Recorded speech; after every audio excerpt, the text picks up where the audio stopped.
Pilot Custom 74 SF. È una penna della Pilot con pennino SF che sta per Soft Fine, in oro a 14 carati, il caricamento è a cartuccia o converter, il cappuccio a vite. La serie 74 Custom è molto ricca sia per la scelta dei pennini ma anche per la sua estensione di gamma, tanto è vero che dalla 74 si va alla 742 fino alla 743. Ciascuna serie è caratterizzata da pennini di misure diverse. È forse la serie più ricca come scelta di gradazioni, insieme alla Heritage probabilmente. Si parte dall'extra fine al fine, il medio e così via, arricchite anche da pennini un po' particolari, musicali, e fino a questi flessibili o più precisamente semiflessibili. Sono gli SF, SFM e SM.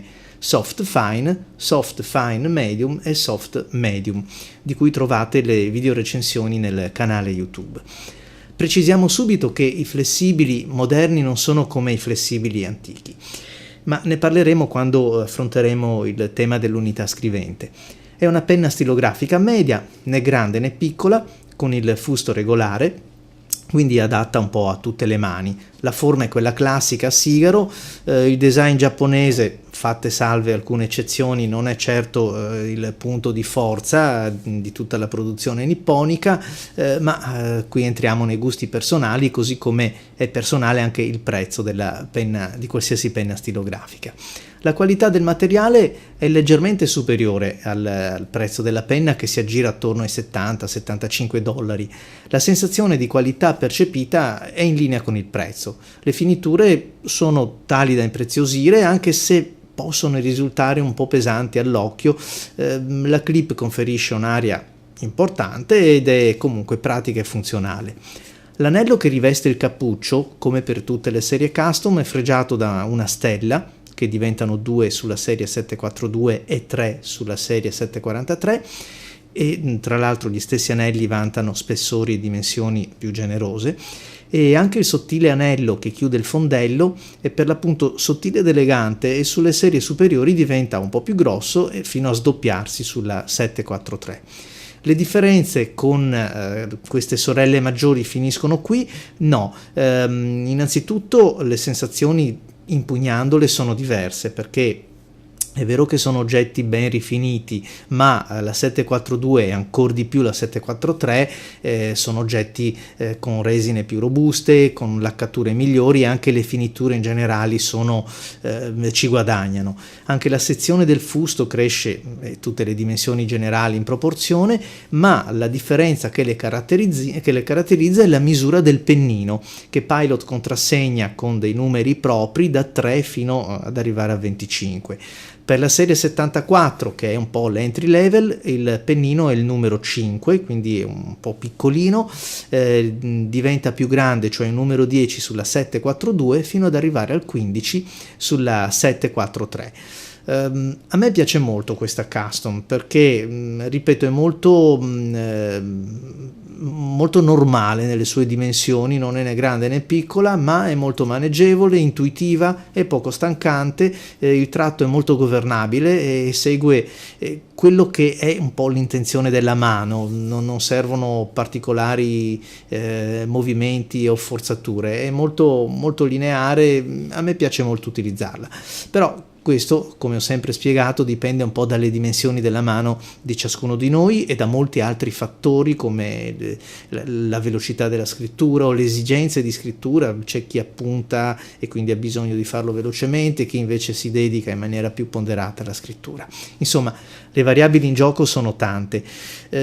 Così, diciamo, tanto mi piace questa spontaneità della entry level custom 74, quanto apprezzo invece le dimensioni un pochettino più importanti della 742.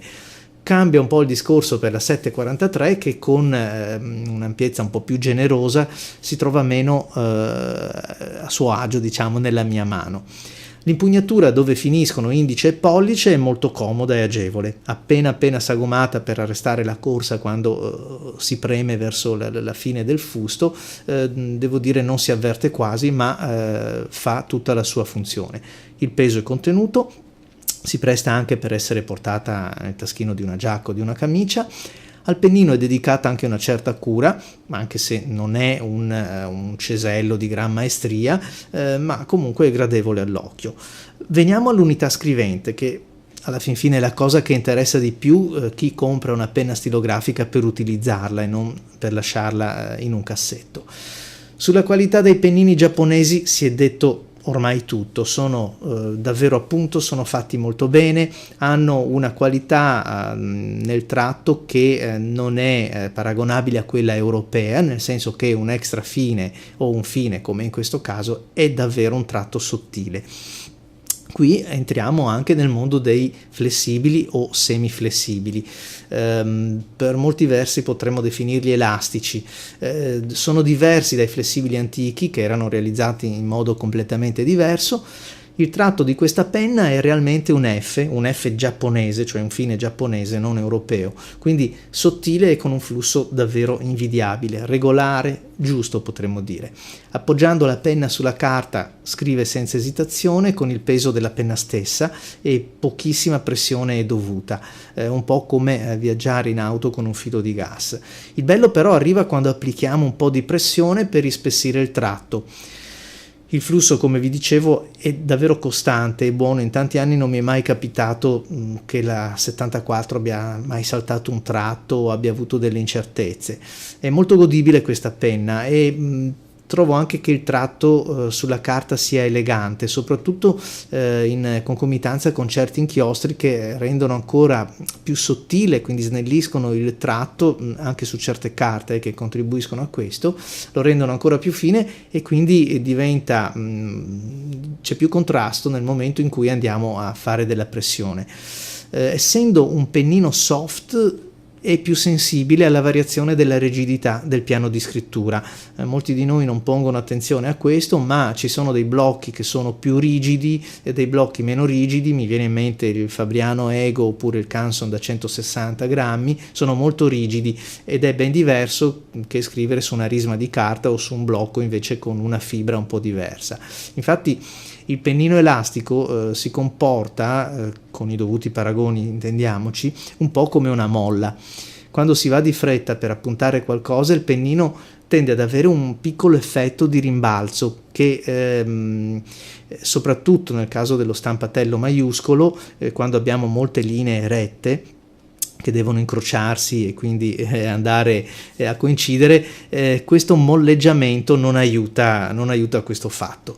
Cose di poco conto per me, magari un po' più determinanti per un architetto o per chi lavora di fino con i segni. Le sensazioni durante la scrittura? Direi eccellente, trasmette molto feedback, si adatta un po' a tutti i tipi di carta. Forse quello della 74 rispetto alla produzione 742, 743 è il pennino più duttile.